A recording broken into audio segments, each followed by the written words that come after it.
States of America and to the republic for which it stands, one nation, under God, indivisible, with liberty and justice for all.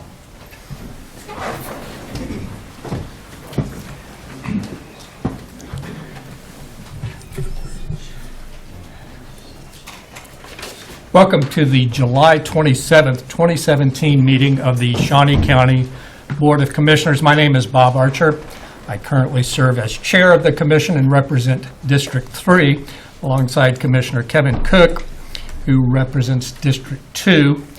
Commissioner Shelley Bueller is out of state at a family funeral and will not be able to join us this morning. So I'll have to remember when we approve things, it'll be 2-0, and I hope we don't have a 1-to-1 vote on anything. So let's get started with the first item of business, please.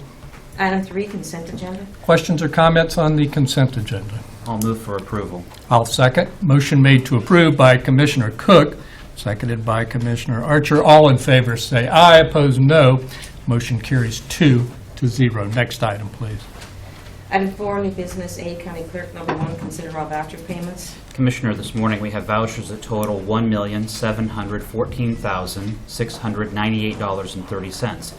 The highlight of the voucher report for today's commission meeting: infrastructure payment to Bettis Asphalt for $874,575.50. Followed up with Finian turnip seed under bridge project of $135,780.62. Department of Corrections of $126,703.97, of which the majority of that is Aramark, our food fund. And then the holding accounts with the state of Kansas of $118,131.57, which is the motor vehicles. Solid waste of $215,496.10 for waste management. Those make up the majority of the vouchers. I've reviewed them and do not have any questions and would move for their approval. Motion made to approve the vouchers by Commissioner Cook, seconded by Commissioner Archer. All in favor say aye, opposed say no, and that motion carries 2-0. Next item, please. Item A2, consider correction orders. I'll move to approve the correction orders. Second. Motion made to approve by Commissioner Archer, seconded by Commissioner Cook. All in favor say aye, opposed no, and that motion carries 2-0. Next item, please. Item B, bond council number 1, consider resolution number 2017-39 approving and authorizing the execution of a termination of lease and sublease as required by a 1994 lease agreement and sublease agreement between the county and the Sisters of Charity of Leavenworth Health Services Corporation. Good morning, Bob Perry. Back in 1994, the county issued $20,700,000 of industrial revenue bonds. The proceeds were used to finance various improvements to the St. Francis Hospital facilities. They're cleaning up loose pieces of real estate, and what this does is terminate a lease and sublease from 1994, which were used to collateralize the bonds. There's a certificate that's been prepared and given to the county by the CEO of the CFO, excuse me, of the Sisters of Charity, certifying that the bonds are paid. So this is a part of the process of transferring to KU Med and Ardent the operation of St. Francis. I believe, Bob, it's a preliminary step. What they wish to do is to get as many of the loose ends tied up as soon as possible, and this was one of them that's been located by the title company and their real estate lawyer who's in Denver. Okay, very good. Commissioner Cook, do you have I don't have any questions. It just seems like we're going through the formalities of progressing towards the transfer of the ownership. I believe so. Okay. I'll make a motion to adopt the resolution. Second. Motion made to approve by Commissioner Archer, seconded by Commissioner Cook. All in favor say aye, opposed no. Motion carries 2-0. Great, thank you. Thank you, Bob. Next item, please.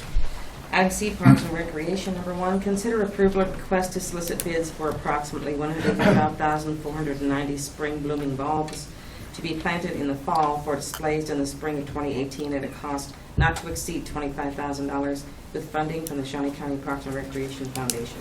Good morning, Commissioners. John Knight, Parks and Recreation. This item, I did bring some staff down here to explain this a little bit more in detail to you, but a lot of times the public thinks this is taxpayer dollars going to this purchase, but as you can, as the clerk just read here, this is the Shawnee County Parks and Rec Foundation that is doing this purchase. The reason I put this on in front of the county commissioners is there's some Shawnee County employees that will be doing some of that work, and I want to make sure that there's no question being asked whether or not they're following rules, those type of things. With that being said, I'd be happy to turn this over to a couple of our staff who would like to explain the tulip time and how the foundation is there to benefit Shawnee County. With that, I'd turn it over. I don't know which order you guys have it scheduled, but Dave Bartles, first up.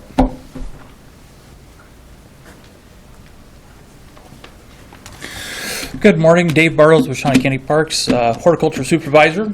I'm glad to be here to talk about tulip time. My horticulturists have 112,490 tulip bulbs already earmarked for exactly where they're going in the beds, and so here's some pictures I put together. Let's see if I can figure out how to make this work. Might need to be turned on the side. I bet that works. There you go. Wow, there's some pretty pictures there. All right, so we've selected about 108 different varieties of tulips. Some are tall, some are short. What makes the biggest difference is the color. You'll notice through these that there are tremendous colors and varieties of colors, and notice that they blend in with all the other surrounding vegetation, like the red buds that are so pretty in this picture.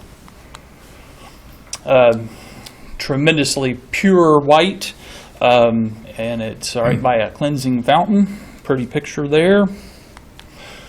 Another gorgeous picture nestled into the lake. We have 3 locations where this goes on at. It's at Ted Inslee Gardens at Lake Shawnee, at Ward Mead, and also at Gage Park. There's a picture. Ward Mead last year introduced Tulips of Twilight. Did a fantastic job of bringing people in from all over Kansas and surrounding areas. Another great picture. Again, notice the other things that are blooming in these pictures. It's really a tremendous way to enhance things when you match colors with colors that are there.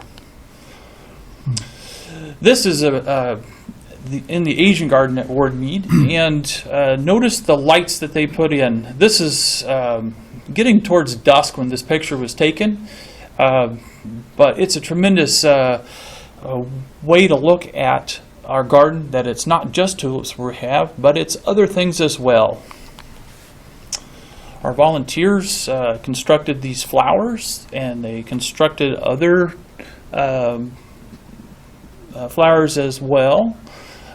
We used the first ones they built. These were 20-foot tall tulips, and we used them as a marketing tool at the garden show. And it's when you talk to garden people at a garden show, they show up. And so it's a great marketing tool, and it has been for many years. This is what they really look like out there, and what a tremendous view that is. And the next picture is at twilight. And so that is what we're trying to do and really show what we have. This is a picture of the rock garden at Gage Park. Again, tremendous color. We also plant spring annuals, and this last year the weather is always a factor. We weren't ready to put spring annuals out when the weather was ready to have them out, and that's all a matter of ordinary timing versus what Mother Nature gives you. So it's a tremendous picture to see what we really can do. And there's another one, just gorgeous. And another one in Gage Park.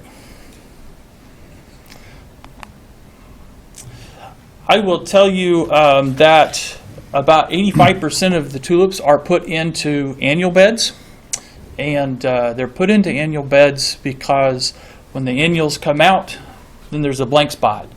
And it's a great way you can put tulips in, and when the tulips are done, you can pull them out and then plant your annuals right back in. So it's a good way to overwinter the beds. We also put our soil amendments in as those transitions are happening, which is a good way to do it. Again, look at the color. I'll add that about 15% of the bulbs are put into shrub areas where there are shrubs, and they will come back year after year for between 3 and 5 years is how long they come back. So we have, that's why there's a difference. Some years we put in 120,000, sometimes we put in 100,000. This year we were asking for 112,490, but that we're figuring those out considering those facts. What I really like to see is people in the garden, and both gardens had tremendous crowds this year, and it's one of those things that it's brought people from more than 25 states. It's brought people from more than half the counties in Kansas, and that's a tremendous reason in itself to have people to come to town and eat our food and see what we do. So it's a regional event. Next year's Tulip Time dates are April 6th through April 22nd. I might add that we're recovering this money by donations at the gate. That's the first way.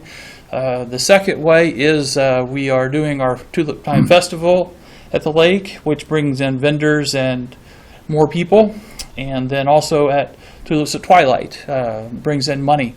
So it's a tremendous way to do it. After they're all done and we pull the tulips, we bag them and we have a sale. And that's another way we can recover some costs. So we don't completely lose everything. In fact, we go ahead. So Rachel will have a little bit more about that. I put this slide in because you see the back of a wall that is a founder's wall. It's a wall that we'll have plaques on in the next few weeks to commemorate the founders who put things together.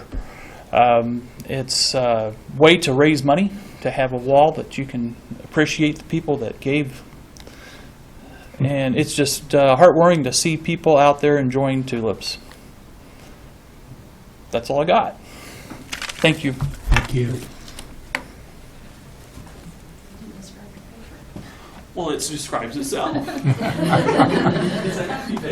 Well, I'm Rachel Meyer, Partnership Development Coordinator, and this is something new that our horticulture staff got creative this year and made a smiley face emoticon, so I thought that turned out nice. I did just want to throw in some information for you and just remind you how the event works each year. We do have over 3,000 volunteer hours involved, and that's between planting the bulbs in the fall, helping maintain the beds, pulling the bulbs out in the spring, and helping sell them as well.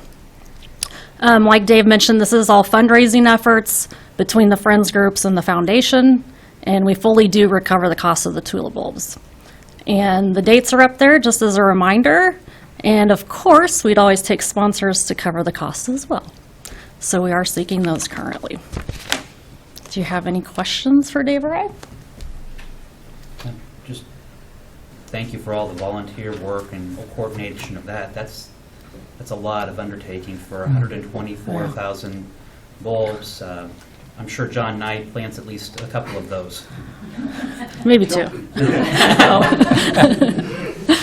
Well, another demonstration of volunteers, that's 1.5 man years of volunteer time. I mean, that's remarkable. Definitely couldn't do it without them. It is. And the Ted Inslee Gardens, Tulip Time, and everything that's going on at Lake Shawnee, that's why it's the #1 spot to visit in the state of Kansas, by the way, by Expedia. I don't think we can say that too much. So, thank you. We do actually have some Friends of Ward Mead volunteers with us today. Bob Sadoff is here.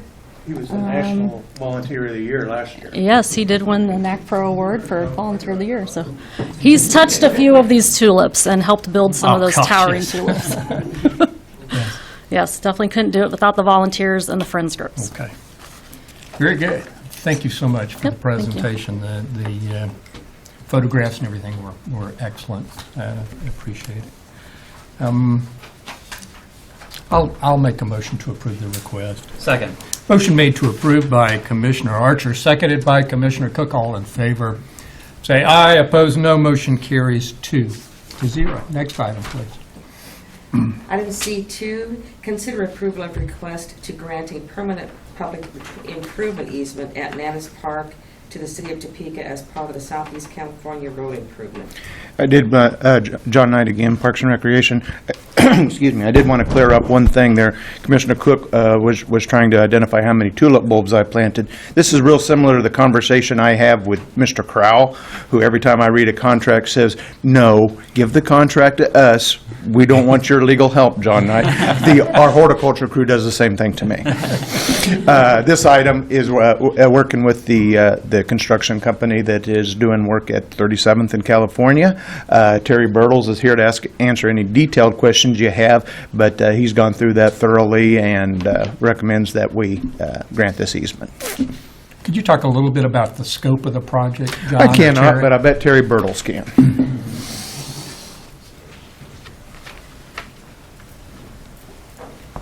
Good morning, Commissioners. Terry Bertles, Parks and Recreation. Mr. Vlock, I'm sure, could address this as well. I believe this is a city project, right? Yeah, city project widening California Avenue. This area specifically, Nannis Park, is at Southeast 37th in Southeast California, and will be the site of a future roundabout. The construction of the roundabout necessitated the movement of some utilities from their existing location further to the east into the park. So that required the need for the permanent public right-of-way for utilities. Okay. Any questions, No. Commissioner? I'll move for approval. I'll second. Motion made to approve by Commissioner Cook, seconded by Commissioner Archer.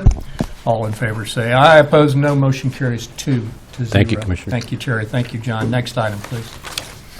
Item D, Health Department, number 1, consider approval of request to close the WIC program on September 13, 2017, to conduct final training and equipment updates to begin the e-WIC program on September 14. Good morning, Commissioners. Linda Oakes from the Health Department. We are going to be piloting eWIC for the state of Kansas beginning in September. This is a new program for our WIC participants. Up until now, they've had checks they take to the grocery store and they get their food benefits. It will all be loaded on an electronic card. So it'll be just like using a credit card or another card. They'll be able to go to the store, hand their card, run it through the machine, and have their food taken off their accounts that way. So no more separating your food in the large grocery stores. It'll all run automatically. All the family's benefits will be on one card, so you'll have the convenience of that. They'll get a printout of what's left in their benefits. They also will have access to an app. We live in a world of apps now, so the WIC app, they will be able to pull up and see what benefits they have left. They'll be able to call the office if they lose the card and cancel it immediately over the phone, so it's very convenient. They don't have to come in and get replacement checks. We can do it all over the phone. So we're getting ready. We're doing a lot of preparation and training, working with IT on the needs we'll have for that. But the state office has asked that we close the department, the WIC part of the department, on September 13th so we can do last-minute training, and the staff can go out and try the grocery stores and have that experience so they can go back and tell the participants this is how it works. So again, we're really excited about this. It is just Shawnee County. Osage and Wabunsee County will come next year when they roll out the rest of the state. So it's just us. And I'd be happy to answer any questions. So this is a pilot project for the entire state of Kansas. We're first. I mean, they're going to roll it out. But yeah, we are the guinea pigs, I guess you could say. But it's okay because the state office is great to work with, and our clients get to go first. So what impact do we anticipate it having on the local health department? What I'm hoping is it increases our caseload, that WIC is becoming more convenient. So as far as, is that what you... meant by, or like the... Efficiency, effectiveness of Oh. our operation? Much more efficient. I mean, we don't have checks to store and print anymore. We don't have to have people, as I said, come back in to get them replaced. They'll be able to do more over the phone. Eventually, so now you come in once a year to be certified for WIC. And so, but you have to come in every 3 months to get new checks, to do nutrition education. So eventually we'll be moving to electronic nutrition education, so they'll be able to get on the computer, do the nutrition ed, send it to us. We'll be able to put their benefits on the card. So great benefit to working parents. They won't have to come in as often. So we can expect some efficiencies in our operation. Yes, Very good, we certainly can. very good. Will this also help us with our community health rankings and looking at how we can have more nutrition, better nutrition, more education? I hope so, yes. That would be the goal, is that we would reach more people that need this and need the nutrition education. So, also on the app, I will add, will be recipes and some of the nutrition ads. So if you're in the store and you say, well, I can have this much fruit and vegetables, wonder how I can fix it, you can pull up a recipe on the app and see right there, oh, I can do it this way. So again, the convenience for the participant is big. Thank you for bringing up the county health rankings. That is a priority for this commission, and we're going to be doing other things to address that, Yes, we are. believe me. Okay. I'll move for approval. Okay. Motion made to approve by Commissioner Cook, seconded by Commissioner Archer. All in favor say aye. Opposed say no. Motion carries 2-0. Next item. Item D2, consider approval of resolution number 2017-40, authorizing the issuance of a business credit card to Edith Matthews, Finance Officer, with a credit limit of $7,500. Linda Oaks from the Health Department again. This is not a new credit card. This credit card was actually held by Jamie Byers, who's resigned, and she's leaving at the end of this week. She has done the major portion of the purchasing for the Health Department. There's a lot of vendors that won't take invoices, they want credit cards. When we buy equipment and items for our programs, we do a lot of shopping around. Sometimes Amazon is the best price, and some of the other vendors we use that only accept credit cards. So we are asking to continue this credit card with Edith as Jamie leaves, so we can continue supporting the programs. And Edith Matthews is here if you have any questions for her, and I'd also be happy to answer questions. I don't have any questions, but I think the public needs to know that we strictly control the issuance and use of credit cards in Shawnee County. That is a high priority. I'll move to adopt the resolution if you don't have it. Second. Motion made to approve by Commissioner Archer, seconded by Commissioner Cook.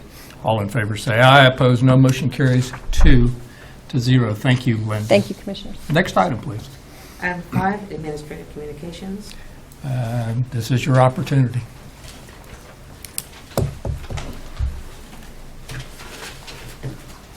Good morning again, Commissioners. Rachel Meyer, Partnership Development Coordinator for Parks and Recreation.